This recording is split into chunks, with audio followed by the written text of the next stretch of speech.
Jedna kapitola je Smer, ten Smer sa naozaj rozvíjal veľmi pozitívne, až sa teda stalo, že si bol dvakrát premiérom. Bol si prvýkrát premiér a mal si tú smolu, že tvoje vládnutie postihla svetová kríza v určitej fázi. A keď sa stal druhýkrát premiérom, tak dokonca od začiatku. Tvoja vláda čelí tomu, že jednoducho sme v nejakom globálnom prostredí, kde aj ťažko niekedy je niečo robiť. A chcem sa ťa práve spýtať, akú vôbec má šancu premiér malého štátu alebo vláda v malom štáte nejako vykrývať alebo prekonávať tie dopady ekonomickej krízy. Dneska už prakticky pomaličky sa blíži ako polka tvojho druhého obdobia funkčného premiérskeho. Ako by si to zhodnotil? Jednak, aká je to vlastne tá pozícia toho premiéra a ako sa ti darí, aké sú tvoje možnosti pomôcť Slovensku?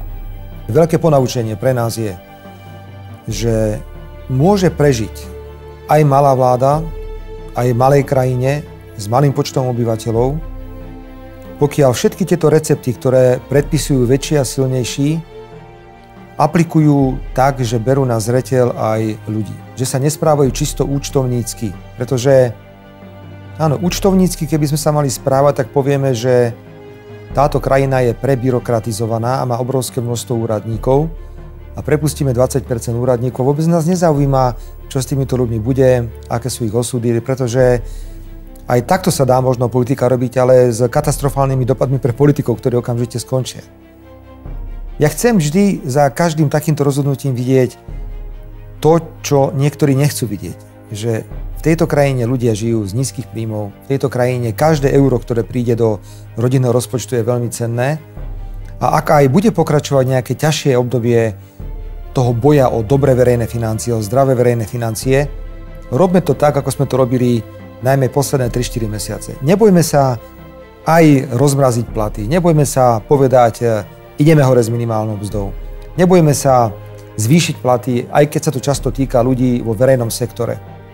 Toto je cesta, ktorá je typická pre sociálnu demokraciu a zdá sa mi, že to trošku aj taký rešpekt budí vo svete. Mňa napríklad veľmi teší a to je také pre mňa asi najviac, že keď sme na európskych radách a sa bavíme o veciach, tak všetci hovoria, čo sa vy sťažujete na Slovensku, máte 56% dlh, čo sa vy sťažujete na Slovensku, máte deficit pod 3%, čo ste kľudná, stabilná krajina.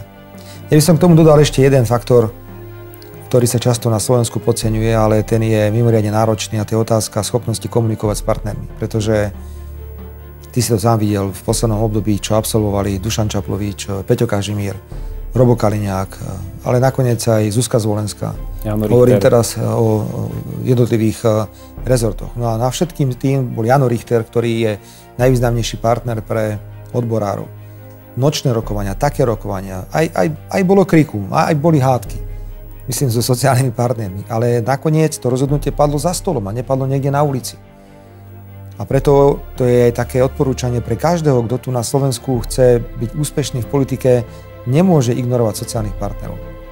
Môže si o nich myslieť, čo chce, pretože určite si pravica nemyslí nič dobré o odborároch.